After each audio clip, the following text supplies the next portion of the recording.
বিশেষ করে মা গুলোকে বলবো, মেয়ের মা গুলোকে বিয়ে দিবার পরে বেশি ফোন করবে না। এই ফোন করে সংসার গুলোকে সব শেষ করছে। কথাটা কি খারাপ লেগে গেল?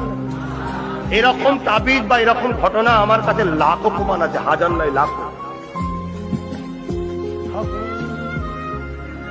কি হয়েছে না মা ফোন, এত ফোন কেন? কথা বুঝছেন না, বোঝেন না? খবরদার, এতে অশান্তি তৈরি হবে। তার স্বামী বিয়ের পরে একটা মেয়ের কাছে বাপ মার থেকে আগে স্বামী। কথা বুঝছেন না, বোঝেন না? আর স্বামী তোমার নিজের ইজ্জত হলো তোমার স্ত্রী। আল্লাহর কোরআন বলছে স্বামী স্ত্রী সম্পর্ক কি? একে অপরের গায়ের জামা। আমি হলাম আমার স্ত্রীর জামা, আমার স্ত্রী হলো আমার জামা। কেউ তার জামাকে নিজে ছিঁড়বে, বেইজ্জতি করবে, দাগ লাগাবে? অতএব নিজের মনে করে সে তার ভালোবাসুক, তার মতো করে রাখুক।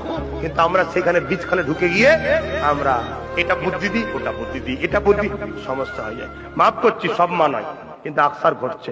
এই কথাটা আবার আমার মায়েরা বেজার